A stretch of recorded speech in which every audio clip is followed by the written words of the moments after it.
You are listening to the Freedom Podcast with Van Moody. Our desire is that you begin to live in freedom every day. Freedom in your mind, freedom in your finances, freedom from the external pressures of life. Prepare to be transformed as we seek to be free, mind, body, and soul. Let's get started.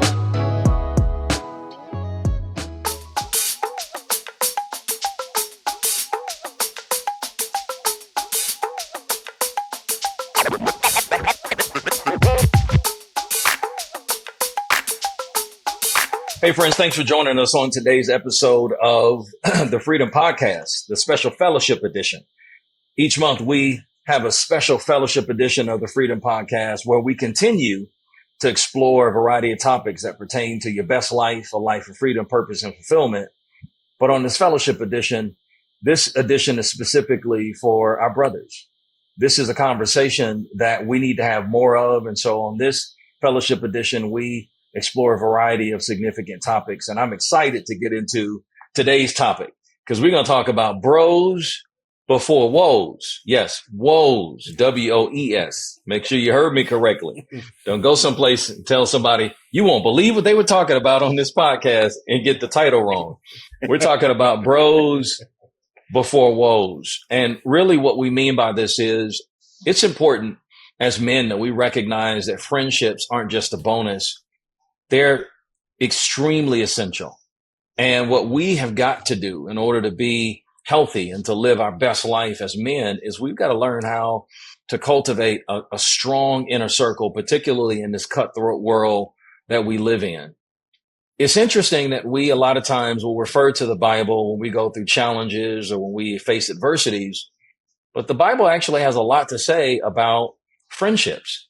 One of my favorite verses is when it says that, a brother is born for adversity or a friend was born for adversity, meaning that when you go through the difficulties of life, you need friends and real friends are there. Another one of my favorite scriptures in Proverbs says, he who walks with the wise grows wise, but a counsel of fools suffers harm. That verse also talks about the difference between real beneficial friendship and parasitic relationships. And so I'm joined by some incredible men, some great friends. And on today's episode, we're going to dig into it because it's interesting. I think when we're kids, we have friends and we recognize the significance of good friendship. But then the older we get, it seems like this notion of friendship for many men is just fragmented, falls apart. Brotherhood in many ways is kind of forged through mutual experiences, and there's a bond that's created, particularly when you do life with individuals. But at the same time, a lot of studies are now revealing that there is a steep decline in the amount of close friendships that men report having. It's really interesting that there are surveys that point to like a significant drop in the percentage of men that claim to have 6 or more close friends. And this decline continues even with younger men. And the trend kind of suggests that not only have we experienced maybe economic recessions and COVID recession that people have talked about or referred to years ago, but in many ways, the data suggests that we are also experiencing a friendship recession. And we don't talk a lot about that. And I think what's really fascinating about it is when we look at major figures that were, considered like biblical heroes or may even be considered a biblical hero today, their life was enhanced by great friendship. You think about David, and David's life was blessed and enhanced by Jonathan. When you think about Jesus, yes, Jesus had 72 and then he had the 12, but he also had an inner circle of 3, Peter, James, and John. Those were the ones that were the closest to him. And so if friendship, close friendships and brotherhood was modeled in scripture, if we are encouraged to do it through scripture, why do we fail at it? And so I'm excited because today we've got some incredible panelists that have joined me, great men, great friends, and we're going to talk about it. We've got the Grammy Award winning singer, songwriter, producer, Myron Butler, and also Grammy Award winning, not a singer, but songwriter, producer, musician, Jamar Jones. I can say the same thing for the for the drummer extraordinaire, producer, MD extraordinaire, Rashid Williams. We just got a lot of talented people on this call today. I'm blessed to be with you guys. Sly King, and then also my brother, not only in friendship, but also in fraternity, Brandon Pettagrue. And so, guys, let's talk about it. You know, why is this such a big deal? You know, I mean, why do you think we as men don't do friendships well? I want to start off with that because it seems like we're young and we appreciate the value of friendship, but then we get older and it's almost like friendships seem to take a backseat in our lives. Why is that the case? It's good. You forgot to add that we got the best-selling author, Dr. Vanable H. Moody. So, like, let's not leave you out of there. You know what I mean? And all the talent that's here. You know, I think I like to kick it off personally. One of the things that I think has been fighting us, you know, with relationships and stuff like that, really is kind of like the social conditioning that leads to us thinking that we need to be independent and that I don't need anybody. Now, I'm going to use myself as an example because I grew up without a dad and I lived with the fallacy thinking that I was a self-made man. So I don't need anybody. You know, what does that lead to me? Not being vulnerable, particularly wanting the need for us to be vulnerable with another man.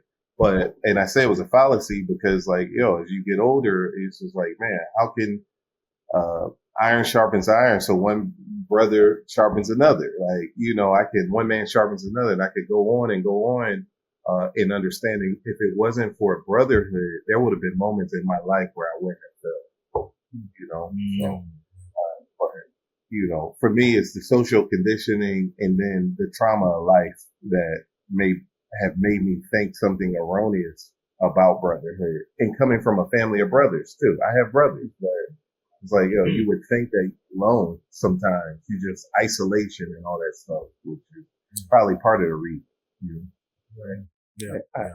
I would also say, I mean, I grew up, single parent home, and had friends as a child, but I think, in adulthood, the top priority becomes, providing, life responsibilities, all that comes along with that. So I think, what tends and even just putting myself on the chopping block, what tends to happen is you unintentionally deprioritize, having a circle of friends, that keep you accountable, that can, bear you up when you're weak and those types of things. But I think, for me, it's just the hustle and bustle of life, the never ending to-do list, the always on, the always got to bat 10,000, you get consumed with performance or performing or all that comes along with adulthood and fatherhood and being you doing your best to be a great husband, that you kind of begin to deprioritize that friendship, male friendship element. That's what I've noticed in my life. Yeah. And I'll just add in as well, Myron. I mean, I personally have that same type of story as well.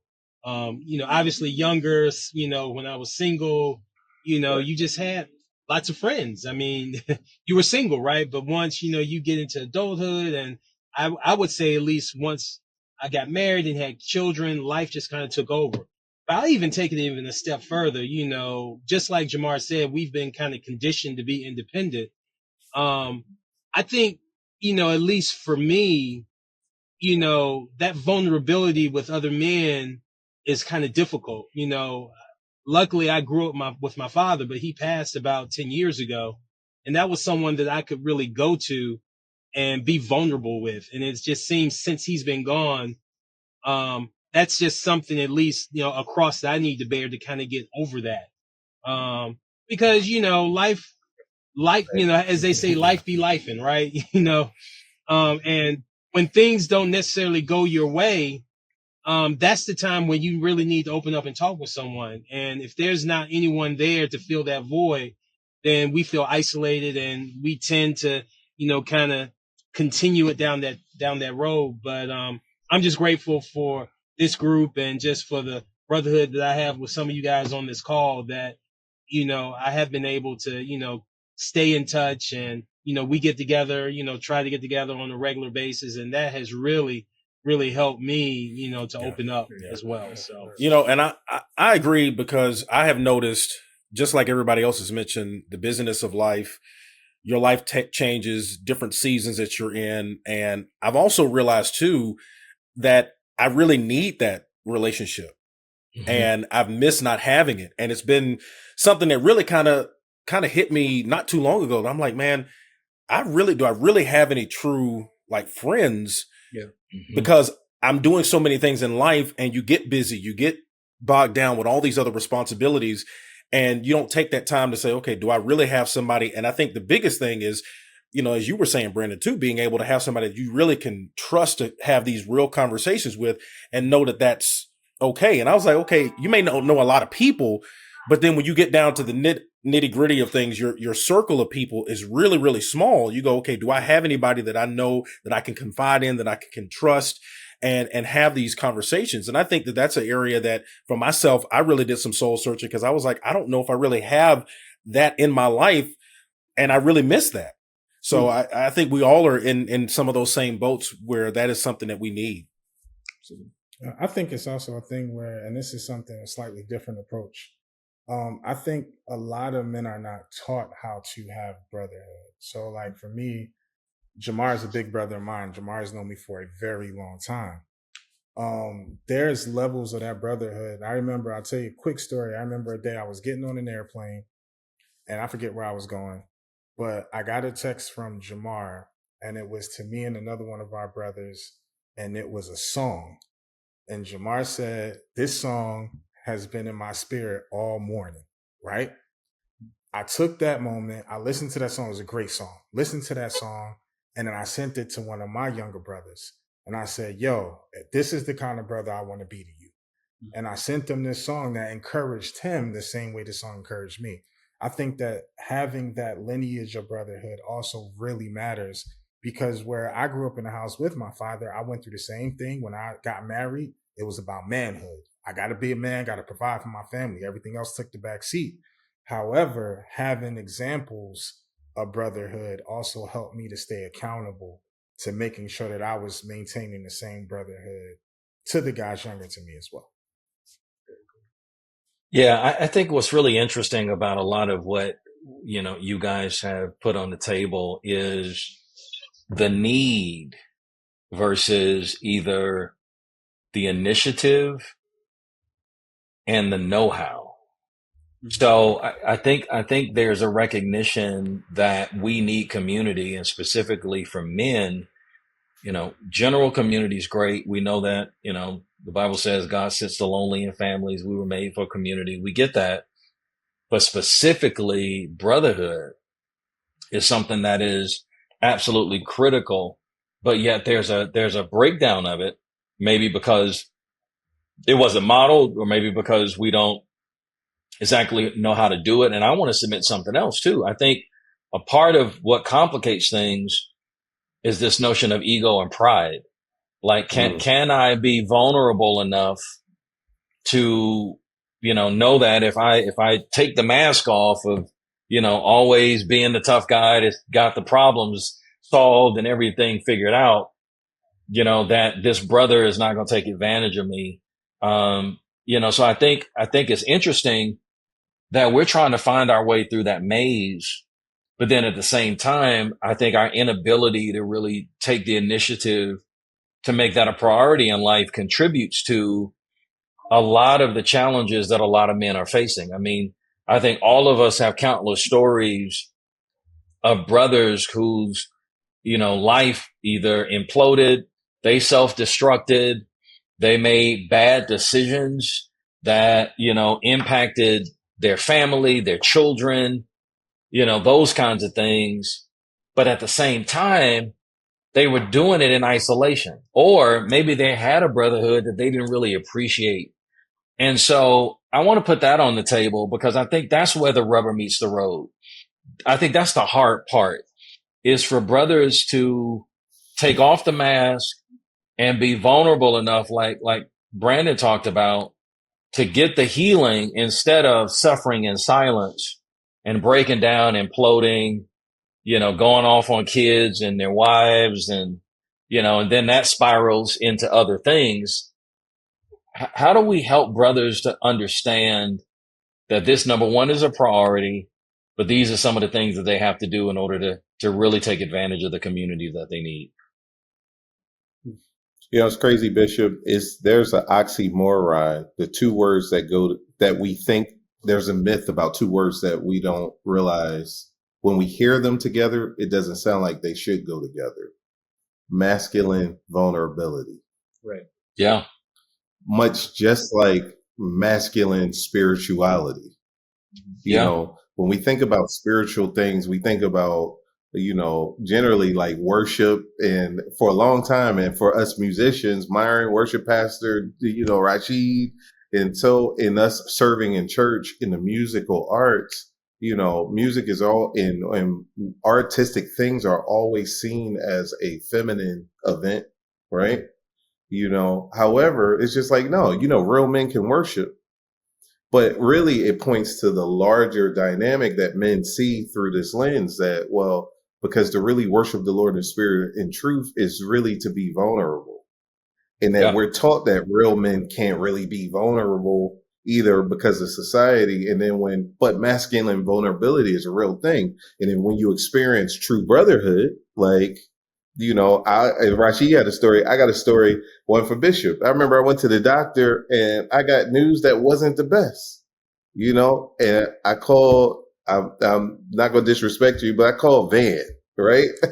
and I said, yo, bro, this is what's happening. He said, all right, I got you. All right, this is what we're going to do.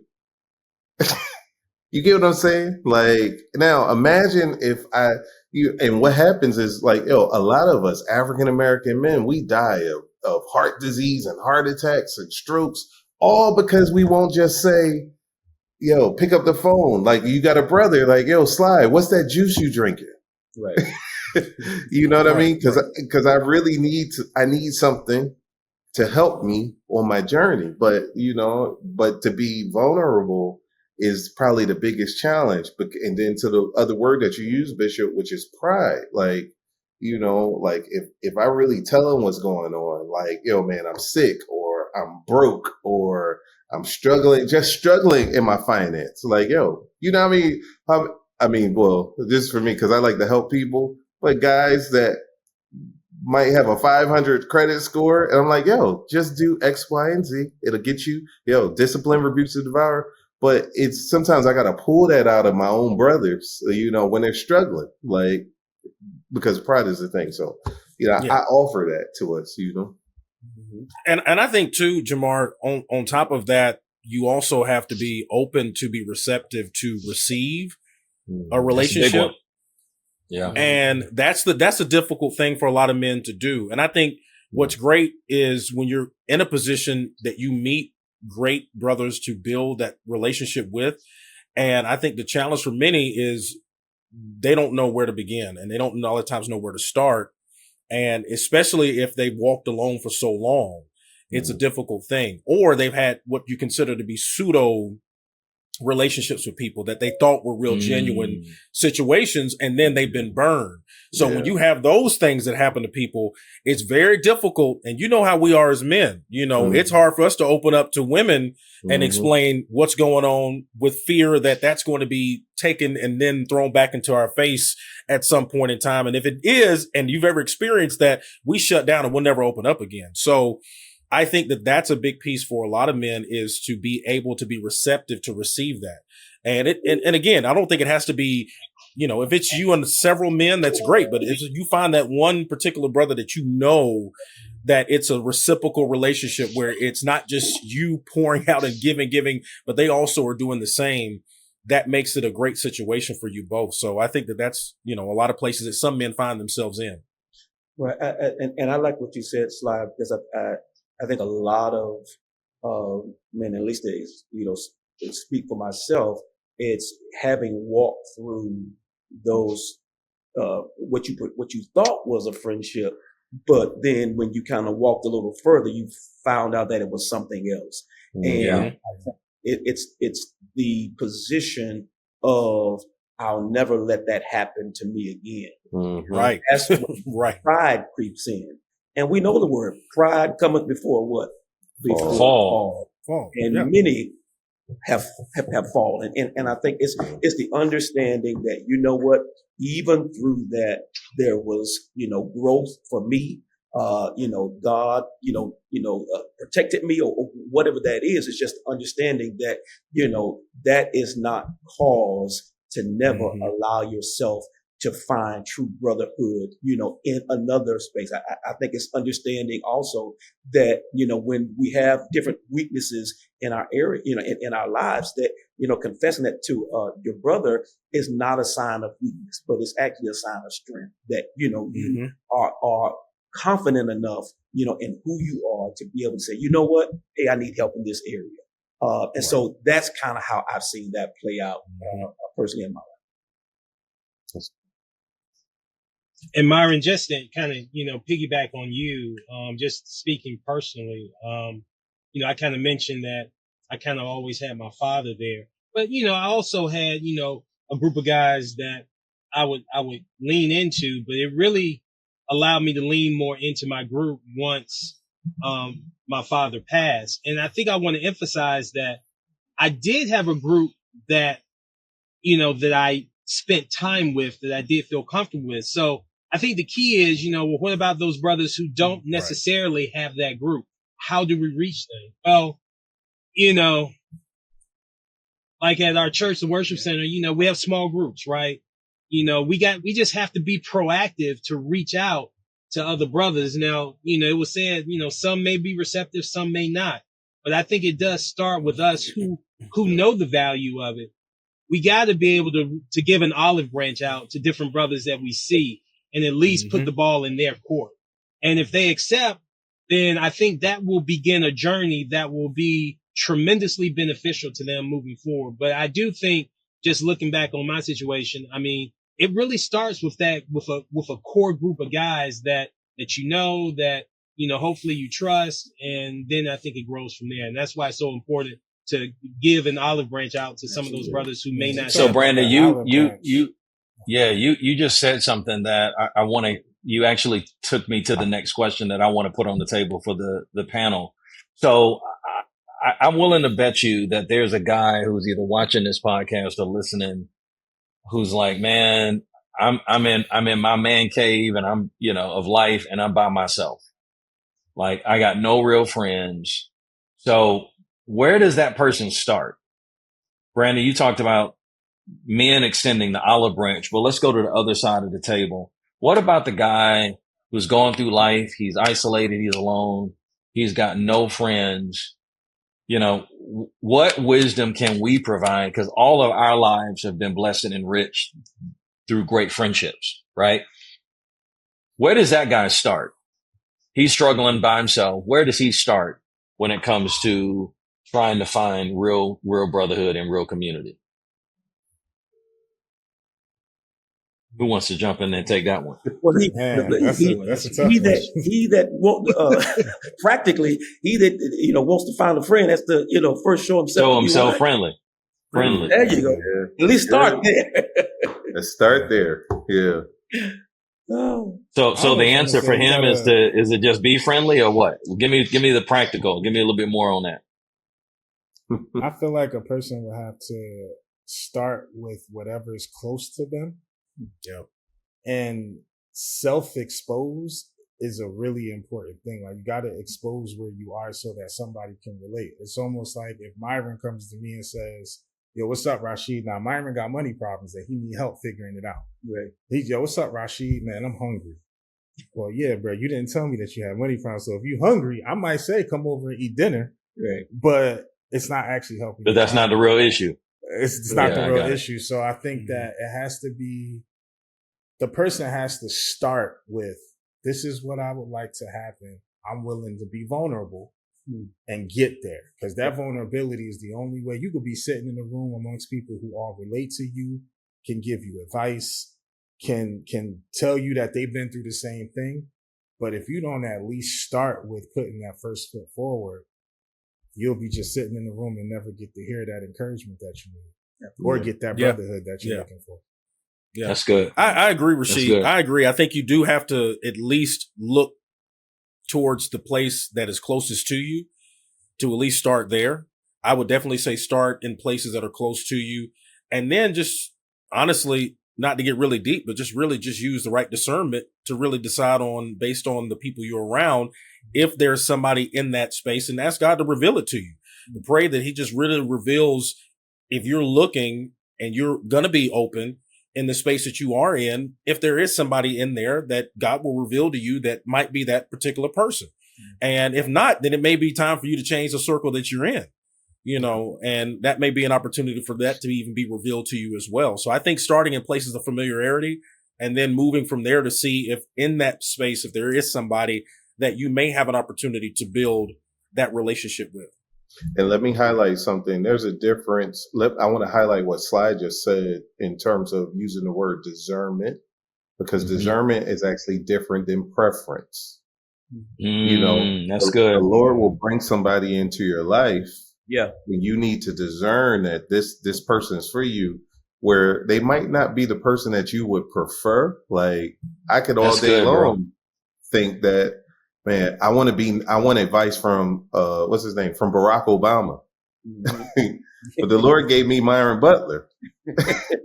You understand what I'm saying? Like, I'm refusing myself the opportunity to get what I actually need in brotherhood, all because I think it looks a certain way. And we got to be careful to, as we're talking about paying attention, you know, for the brother that's watching, you want to pay attention to what's closest to you, but then maybe the Lord has put somebody in your way that, you know, they don't look the part of what you think. However, they could be the greatest blessing. That brother could be the greatest blessing to your life.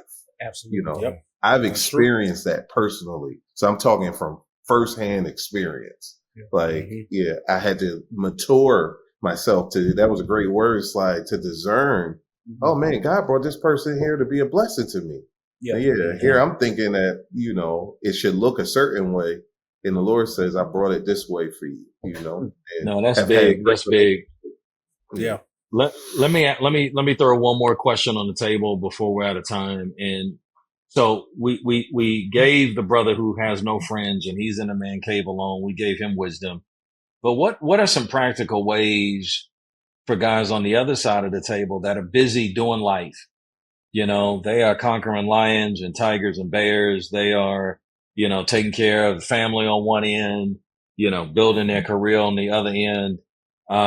But we know that also can be an isolating endeavor. You can still be busy and be isolated at the same time and lonely.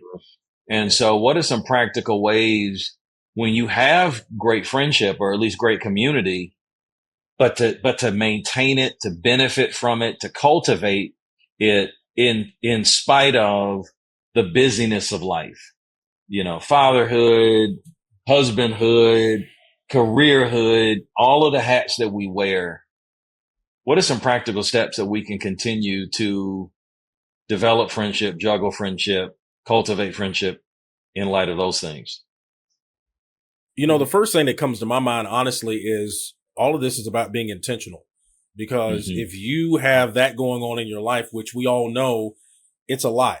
It's a lot to juggle, but you have to be intentional to to really make yourself open to be in a situation where you can really go after somebody and really open your opportunities up to build relationships. And if that's what you truly desire, you've got to be intentional to make that a part of your life. Like everything else, if you're intentional to say you have a regimented schedule, this is what I do at this time, you've got to carve out some intentional time to say, okay, I've got to find some space to really do some of these things for myself to help me foster some solid relationships. So you got to be intentional. Yeah. And I think a practical. So Sly, I want to just emphasize exactly what you Sly is, you know, if it's the gym or if it's, you know, whatever, incorporate your friends into that. Yep. You know what I'm saying? Find ways, you know, as you just said, be intentional. I think from a very practical standpoint, it is make brotherhood a priority. You know, Mm. we Yep. on our list of to-dos, on our, priority list, we got all the big rocks and all this and, conquer this and, I got this, but brotherhood needs to be a priority as well. And I think a practical way to make sure if you are in the throes of the busyness of life is to find unique ways to include your brothers in the things that you do in life. That is so true.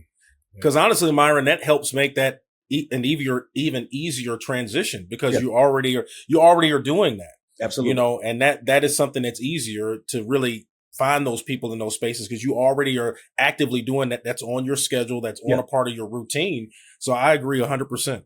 Yes, sir. Well, it's crazy. I didn't think I was going to bring this up, but Rashid and I mean, if you're watching, Rashid and I, we both played for an artist. Her name was Jill Scott, but Jill she had an all male band, 10 of us, I think, or so.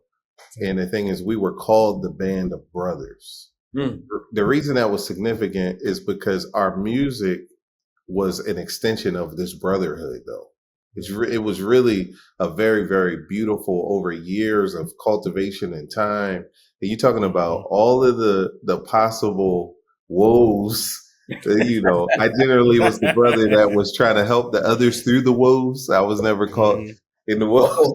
I'm not saying that. And Rashid wasn't either. So Amen. But with that in mind, if it wasn't for the fact that we had this brotherhood, whether, I'm having a situation in my family or this is going on in my marriage or this is going on with my kids, this is going on with my finances, we would be on the tour bus riding across the country having all kinds of discussions. Generally, I was talking about Jesus. They was talking about something else. But I did most of my discipling on that bus. Rashid can attest to it. That is true. This is true. So, get on the bus. Yeah. But the brotherhood was, I think, because we were all alike in the same place, we didn't refuse. Because there are tours where musicians are together, but nobody talks to each other. I'm sure there are. Bishop has a fraternity of preachers that you got. Probably his group that he discusses with, but then there are preachers that just don't talk and pastors that just don't have conversation. And, and I have a heart for pastors because we know that sometimes they can be stressed out. And then we're hearing on the news that one has committed suicide. And it's just like, how does this happen? Did they not have a brotherhood or a fraternity, to be a part of? So The poorest person on earth is the person without faith. Humanity has been led to a critical crossroad, wondering if there is an alternative to the world as we have made it. In essence, a lot of people have simply stopped believing in anything or anyone. They have simply lost their faith in faith. While it is absolutely tragic to lose a job, to lose a spouse, to lose a child or home or business, these are not the greatest losses one can experience. The greatest loss in life is the loss of belief. When one loses the ability to believe, one loses both faith and hope. When hope is lost, purpose is canceled, and life is robbed of meaning. Belief is the raw material required for commitment, persistence, and faithfulness. No man or woman can live beyond their belief, for without faith, all hope is lost. As a person whose life has been radically transformed by genuine faith, Dr. Van Moody has a passion for helping people understand what real biblical faith is and why it's so important. If our belief is gone, our life shrinks because possibilities are limited and our expectations are low. Believe is a must-read for anyone wanting to understand real biblical faith in order to believe big and live a life full of endless possibilities and limitless opportunities. Visit vanmoody.org or anywhere books are sold to get your copy today. Well, friends, it's been obviously an incredible episode. Lots to talk about, lots of things that we are just scratching the surface on. But I think it's very clear brotherhood is necessary. You got to have your bros so you can minimize the woes in your own life and in the life of those that you're called to lead and that you're connected to. And I think if we have more bros and more brotherhood, I think we wouldn't see the kind of woes that are plaguing a lot of men, particularly African-American men, but men in general, because your skin color doesn't prevent you from dealing with isolation and loneliness, and also bad decisions sometimes that come from not having a trusted community of men around you.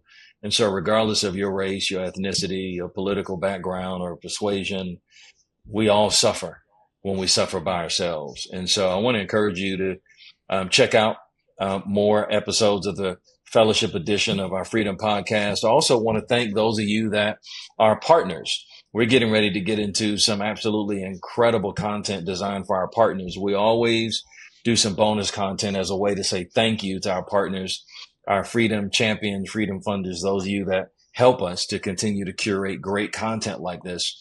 We want you to know that we appreciate you. And boy, we got a topic for you. We're going to talk about brotherhood versus competition in our bonus edition. Like, how do you navigate success without envy? Like, how do you have friends, but then you make sure that your friendship doesn't evolve into a toxic rivalry? Right. We've all been there where you got a brother who claims to love you and then all the while he's stabbing you in the back. So we're going to talk about that. And that's going to be an incredible bonus edition that we have for our partners. So thanks for joining us on today's edition of the Freedom Podcast Fellowship Edition. And we look forward to seeing you next time. Take care. Thank you for listening to the Freedom Podcast. If you find inspiration, education, or fulfillment in our episodes, consider becoming a partner. Your donation ensures that we will continue delivering quality content alongside some of today's leading experts. Connect with us by becoming a Freedom Friend, a Freedom Champion, or a Freedom Funder. Together, we will continue to produce content that provides hope and healing. Thank you. Your generosity is appreciated.